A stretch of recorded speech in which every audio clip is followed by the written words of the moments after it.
Nongeye kubasuhuza kandi baha ikaze bakunzi ba UNP Entertainment. Uyu ni wa muyoboro wanyu wafasha kumenya byinshi bigiye bitandukanye mu buzima bwa buri munsi ndetse naho isi igeze muri rusange. Waba warigize wibaza niba hari igihe umuntu azajya avurwa n'agakoresho gatoya cyane karutwa n'akayungirizo k'amaraso, cyangwa se niba hari igihe tuzajya duhabwa imiti binyuze mu maraso ndetse ikaba yatangwa n'utuntu tudashobora kurebwa n'amaso y'umuntu. Ibyo byose bigeze hafi binyuze mu bintu bita Nanobots. Iki ni ikiganiro tugiye gukora aho tugiye kuvuga ku buhanga bushya bushobora guhindura ubuvuzi, ubuzima ndetse n'imikorere y'abantu muri rusange. Uri kumwe na UNP Entertainment.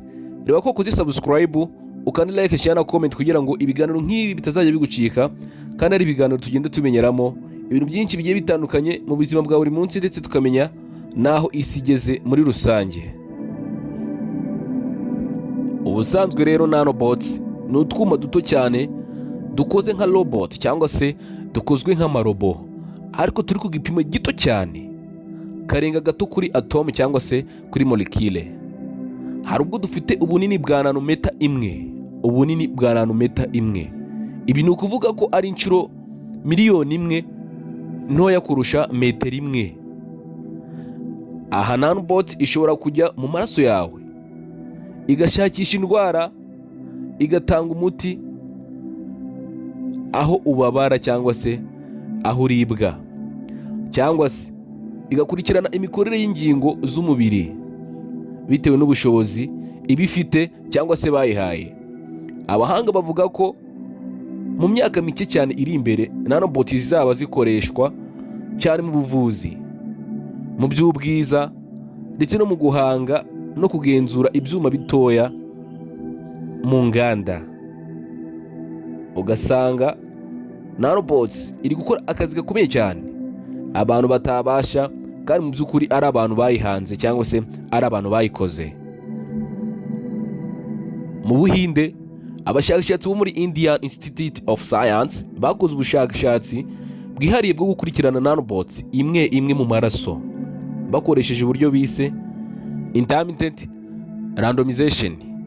Ibi ngibi bikaba bishobora gutuma bagira ububasha bwo kuyobora Nanobots aho bashaka, cyangwa se bakikoresha uko bashaka.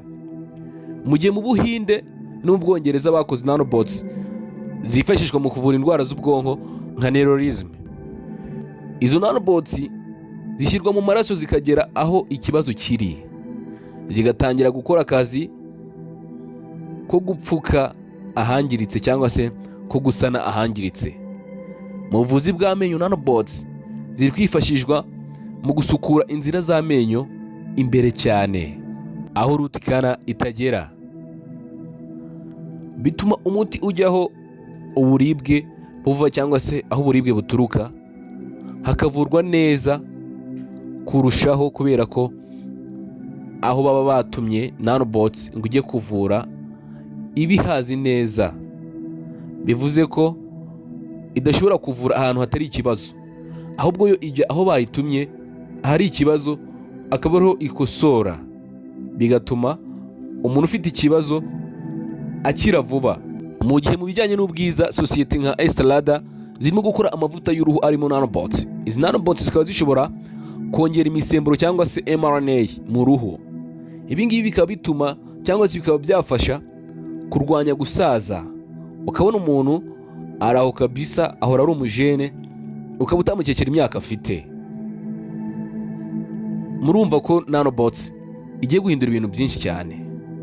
Reka tuze turebere hamwe ibyo abahanga babivugaho.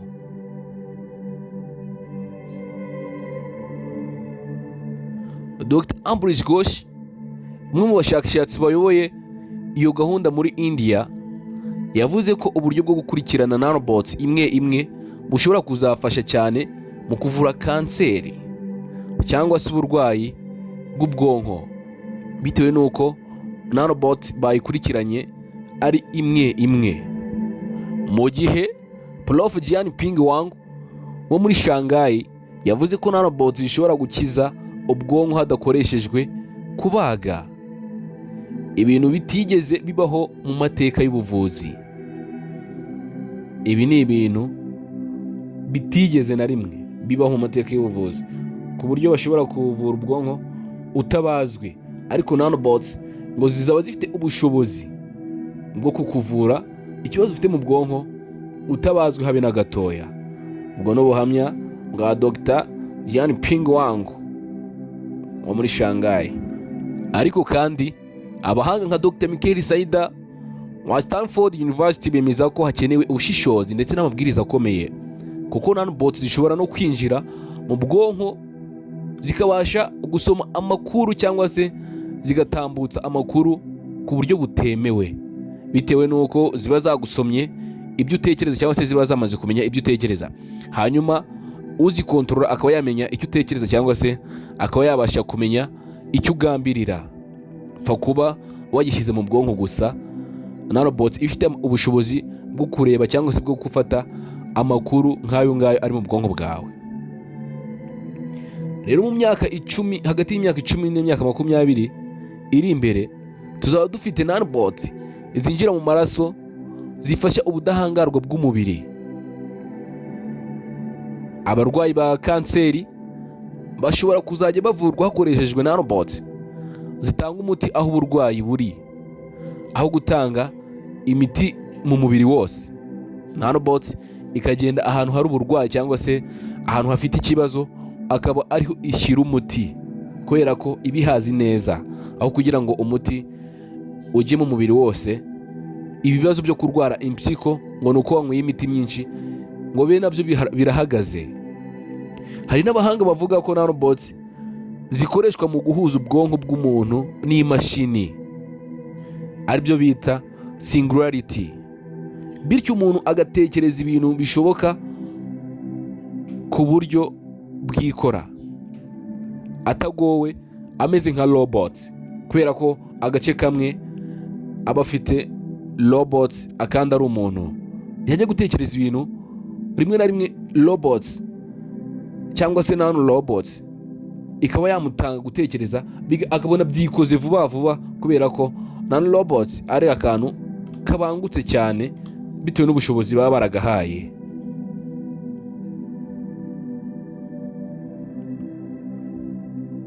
Ariko noneho ibi byose bifite ingaruka zigiye zitandukanye. Reka turebere hamwe ingaruka zivugwa kuba nanobots yakinjira mu mubiri w'umuntu inyuze mu maraso, kuko nta kanyangingo gatoya cyane kazajya kinjira kanyuze mu rushinge. Reka turebere hamwe ingaruka zabyo, wenda turaza kureba niba hari n'ibyiza byabyo bihari, ariko mbere na mbere reka turebere ingaruka zabyo hamwe, niba hari ingaruka nziza cyangwa se mbi turaza kubireba. Ibijyanye n'ubuzima bwite, ese nanobot niba yinjira mu mubiri wanjye ibika ibanga ryanjye, cyangwa se ifite ubushobozi bwo kubika ibanga ryanjye, cyangwa se iyo yinjiye mu mubiri w'umuntu ibasha guhita isohora ibyisanzemo, ibyo umuntu atekereza, kubera ko nanobots ibasha kujya ku bwonko kugira ngo ibashe guhuza umubiri wawe n'ubwonko. Iby'amategeko, ninde wemerewe kuyobora izi nanobots cyangwa se izi robots? Kubera ko bayigushyiramo, ariko ifite umuntu wayikoze, ikagira n'icyo yakorewe. Nese turebye mu by'umuco ndetse n'iyobokamana, ese umuntu akwiye kwinjirwamo n'agakoresho katabonwa n'ijisho ry'umuntu, byonyine akizera ko ari akantu kazamufasha mu kumuvura? Aha, abantu benshi bagize ihungabana cyangwa se bagize confusion kuri ibi bintu, kuri ubu buvuzi. Ubu twabayeho mu gihe cyitwa ubwenge buhambaye bwa siyanse. Nanobot si inzozi z'abareba science fiction, oya, ahubwo ni ukuri kwa siyanse y'iki gihe. Mu by'ukuri abantu bagenda bibaza ati ese isi izahinduka? Igisubizo gihari ni yego. Abandi bakibaza bati ese abantu bazavurwa binyuze mu maraso n'utuntu tudashobora kubonwa cyangwa se tudashobora kurebwa n'amaso? Igisubizo gihari ni uko byatangiye. Rero ahantu isi iri kutujyana ni ahantu tuzajya tuvurwa cyangwa se tugakora ibintu binyuze mu ikoranabuhanga gusa, ariko kandi tubifashishijwemo na robot cyangwa se n'amarobo. Twandikire muri comment utubwire uko ubona aho isi iri kwerekeza cyangwa se